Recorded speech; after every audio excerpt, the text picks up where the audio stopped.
Welcome once again to Warcraft Radio's coverage of the Race to World First. Yesterday on day 6 of the race, we saw little movement. That was until late into the night. Today has been a whirlwind of activity, so let's check in with our leaderboard. At the number 1 spot, Complexity Limit, followed by Echo, Pieces, Big Dumb Gaming, Fat Shark Yes, Method, Aversion, and rounding out in the 8th spot, Skyline. This morning, Big Dumb Gaming and Fat Shark Yes defeated Sludge Fist ahead of the likes of Method, Aversion, and Skyline. This has propelled them from 7th and 8th respectively into World 4th and 5th, while Big Dumb Gaming ran what has become a standard composition of 13 DPS, 5 healers, and 2 tanks. Fat Shark Yes opted to shave off the 5th healer to pack another DPS into the mix.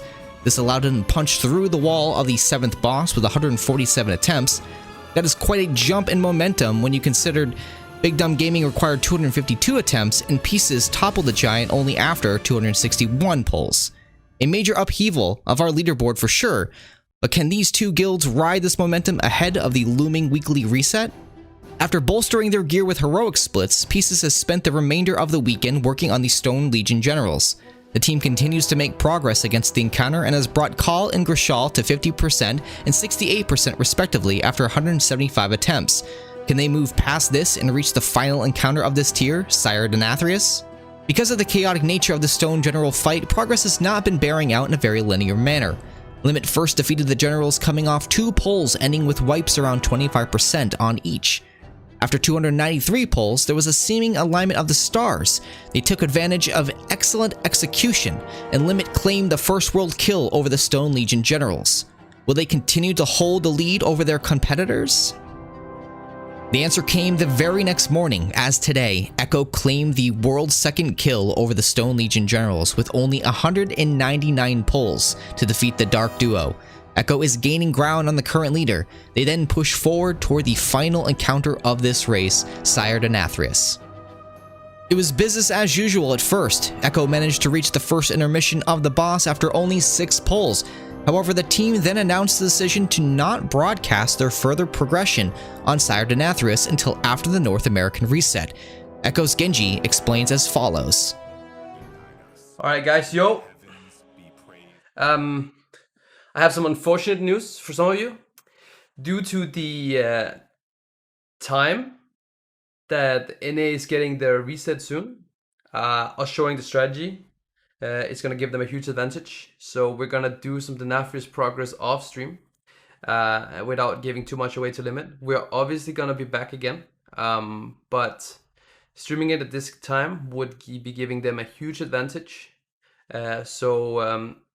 I will have to turn off the stream. That is the decision of the team. I'm sorry. I hope you will understand. And hope you won't be too mad at us. The decision by Echo to cut streaming and no longer display their logs definitely removes any perceived advantage their competition may have gained over them. However, it has also left their fans in a bind as well. There is still 70% of the fight to go. Will this race be decided in the dark behind closed doors? As this race has progressed, all the top guilds have learned from each other's attempts and have quickly adapted their own strategies. Such controversy about offline progression has already come up earlier in this race when Limit downed the Council of Blood off-stream and only released the kill video after Echo had also defeated the encounter.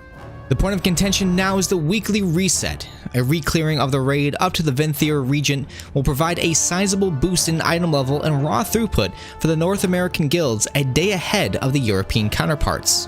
While on the initial week of the raid, the head start is sometimes made moot by progression halting bugs.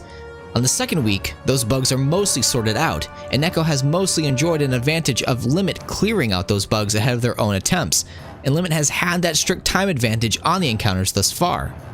Limit, Big Dumb Gaming, Pieces, and other top guilds continue to stream at the time of this recording. It's worth noting that there was a precedent for not streaming progression. In past years, other guilds, such as Limit, have chosen not to stream at certain points of progression, for example, on the final encounter of Nyalotha. This go-around, Limit has shown everything, including reaching the widely speculated Mythic-only phase before quickly wiping. Is Limit giving away the game by continuing to stream this before unknown phase of the encounter? While the gear advantage of the reset is about numbers, Echo's choice not to show the progression could be seen as a purely psychological move. How long can Limit comfortably farm gear and re-clear when they have no idea how close they may be to losing the race? They may opt to jump back in too early or too late, and that itself might give Echo the edge they need. Is this all fair game or dirty tactics? Let us know where you stand in the comments below. Stay tuned to Warcraft Radio for breaking news updates, follow the race at a glance on our progress tracker, and check out the social dashboard to find out what everyone is talking about. Remember, you can find it all over at warcraftradio.com/RWF.